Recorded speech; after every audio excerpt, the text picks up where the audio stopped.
નમસ્કાર, અરવલ્લી દર્પણ ગુજરાતી સમાચારમાં બધા દર્શક મિત્રોનું સ્વાગત છે।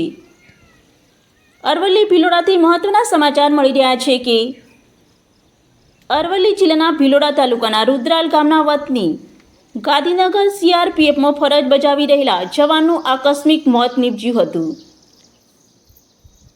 અરવલ્લી જિલ્લાના ભિલોડા તાલુકાના રુદ્રાલ ગામના વતની અને હાલ ડીઆઈજી રેન્જ ગાંધીનગરમાં સીઆરપીએફમાં ફરજ બજાવી રહેલા જવાનનું આકસ્મિક મોત થતાં તેમના વતને રુદ્રાલ ગામે અને શામળાજી પંથકમાં શોકની લાગણી પ્રસરી ગઈ હતી।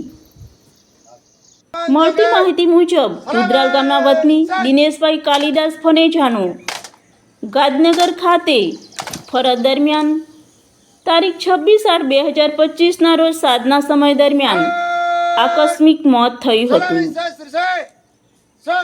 સીઆરપીએફ જવાનની ડેડ બોડી કાલે બપોરના 2 વાગ્યાના અરસામાં માન સન્માન સાથે તેમના માદરે વતન લવાતા શામળાજી પંથકના હજારો લોકો અંતિમ યાત્રામાં જોડાઈ જવાનના પાર્થિવ દેહના દર્શન કરી પુષ્પો અર્પણ કર્યા હતા અને સીઆરપીએફ બટાલિયન દ્વારા ગાર્ડ ઓફ ઓનર આપી અગ્નિદાહ આપવામાં આવ્યો હતો।